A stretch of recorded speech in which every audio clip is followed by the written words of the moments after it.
Welcome everybody to another miserable rainy day in Berwick, and my name is Dave. Thanks for joining me, and today I'm going to be doing a remake of the tyre and brake fluid video I made 5 months ago. The reason is that the audio was rubbish and I didn't really go that deep into the tyre markings, so let's make a new one. Here we go. What is the writing on tyres and what does it mean? I've got a rant. I had a rant on the last one, I've got a rant on this one. Tyres is spelt with Y and not I.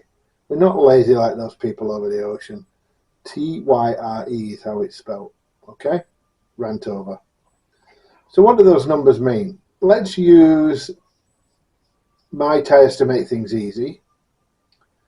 And if we look at the chart, this chart that I'm about to put up on your screen, and we'll use my tyres to fill in the information, and we can dissect the information as we go along. So here goes.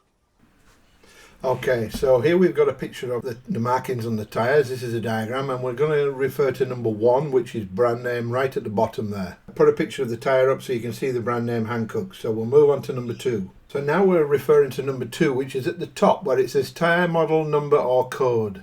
And here's a picture of the tyre with Dynapro AT2 written at the top. Now we're on to section 3, which is slightly lower and to the left of number 2. Tyre size, nominal section width in millimetres, height to width aspect ratio, and the rim diameter code. So as you can see, I've got LT 265/75R16. Let's dissect that and see what they mean. The first to look at is LT. This is not a rating but a category. LT stands for light truck, and as the name suggests, these tyres are designed for trucks and SUVs. The label LT is usually placed in front of the tyre size. The other common type of tyre is a P tyre or a ST, which is passenger vehicle or special trailer.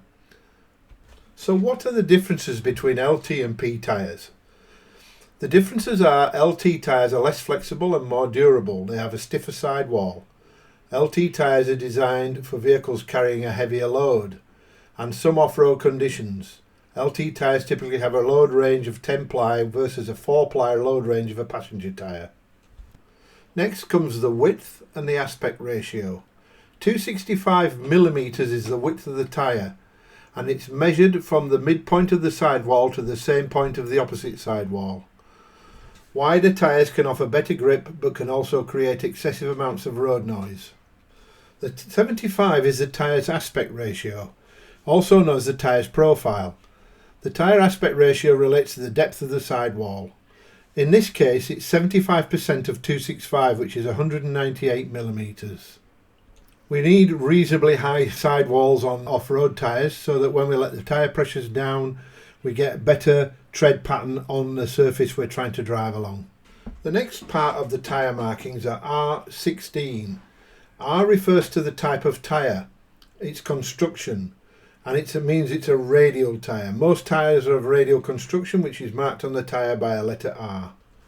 The 16 denotes the rim diameter, and it is taken from the wheel flange where the tyre is seated to the same point on the opposite side. The tyre rim diameter is measured in inches just to make things confusing.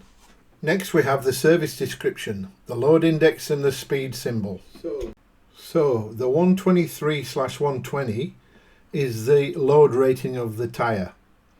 The 120 is the dual axle with 2 tyres, 2 wheels on either side, and 123 is when it's a single wheel on either side.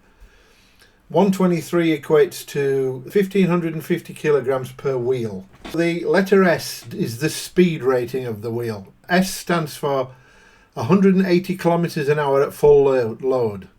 The next section we're going to look at is section number 8, which gives us a date of manufacture. So in the case of the Hankook tyres, we have 3022, and in the case of the Falcon spare wheel, we have 4019. The 3022 on the Hankook tyre is part of a dot code which starts with 1T7. This tells me that the tyre was made at Hankook's tyre manufacturing company, Daejeon, Korea, and has a manufacturing date of the 30th week of 2022. The Falcon, being an older tyre, has a dot code starting with R8, which means it was made in Sumitomo's rubber factory in Thailand. The date code on that is the 40th week of 2019. So as you can see, the date code is made up of the week followed by the year. So 3022 is the 30th week 2022.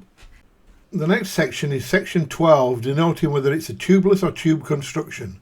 And there you go, it says radial tubeless, and also to the left it says made in Korea. We're now going to look at symbols on tyres, and this is the 3PMSF symbol, the 3-peak mountain snowflake. It's featured on some all-season and all-terrain tyres that indicate the tyre meets the required performance criteria, acceleration, traction only in medium pack snow testing. It is not a substitute where the dedicated winter tyre or snow chains are needed. There are 5 other symbols on the tyres. The first one being a sun symbol. This denotes that the tyre will remain flexible and pliable even in extremely hot weather. The rain symbol says the same about wet weather and stuff like that. And then the snow symbol, which is in the centre, means that the tyre will remain flexible and pliable and won't go hard in cold, snowy weather. As for the 4th and 5th symbols, I can only guess because I can't find out what they mean. Even on Hankook's website, they're not even mentioned. So if anybody has any ideas, let me know, please. So that's tyres pretty much covered. We've discussed everything I can think of that is important to the tyre owner. So I think it's time now that we moved on to brake fluids. We'll talk about dot 3, dot 4, dot 5 and dot 5.1. Okay, stand by. So here's the thing.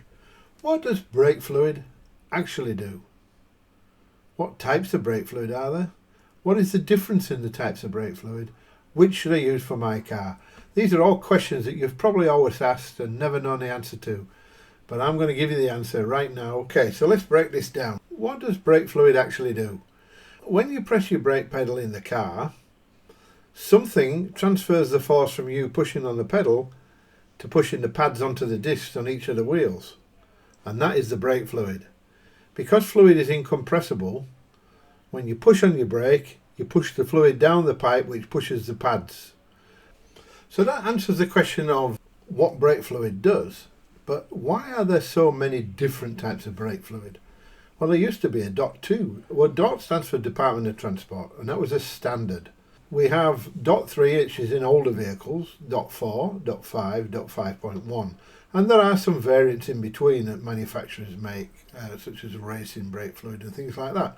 Basically, what we started off with was dot 3, and that had a dry boiling point of 205 degrees centigrade and a wet boiling point of 140 degrees centigrade. Obviously, as brakes got bigger and more efficient and produced more heat, we needed a higher temperature range. So then dot 4 was born, which has a dry boiling point of 230 degrees C and a wet boiling point of 155 degrees C. So I can hear you all asking, what's the difference between a dry boiling point and a wet boiling point? When you get brake fluid in a container and it's brand new, that's a dry boiling point. That means it doesn't contain any water. The problem is with brake fluid is it's glycol and ether based, and that means it's hygroscopic, which means it attracts water from the atmosphere. Glycol based brake fluid is regarded as saturated when it reaches 3.7% water by volume.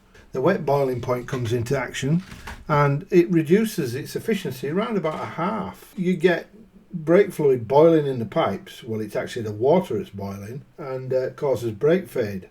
And you don't want brake fade. So there was an attempt to improve this by making a silicon-based brake fluid called dot 50. The silicon-based brake fluid repels water, so there isn't a problem, but it still has a wet boiling point. Silicon-based brake fluid is often used in military vehicles and in classic and vintage cars because the fluid will not corrode any internal brake parts nor will it damage paintwork. An added bonus when used in some show cars. However, this type of fluid is more compressible and can give the driver a feeling of a spongy pedal. Silicon-based brake fluid has not been developed for or intended for use in race applications. So, what brake fluid should you use? Well, you should use what it says on the tin. On top of the master cylinder, dot 3 on the Jackaroo, You can use .4, but if you're mixing them, you might as well be just using .3. However, you must never ever mix silicon and glycol based brake fluids together because they will not mix. So let's summarise. Always use the brake fluid that's stated on top of your master cylinder. Never mix silicon and glycol based brake fluids together, and remember 3.7% saturation is fully saturated, and it does that in about 2 years. That's why you need to change your brake fluid as often as you do. Like me, I hope you've got something out of this video. I always learn something when I do these videos because of the research you have to do to provide the information, and I've learned a couple of things. I've learned when my tyres were made, silicon brake fluid. So I hope you've got as much out of this as I have. Thanks for joining me, and see you out there.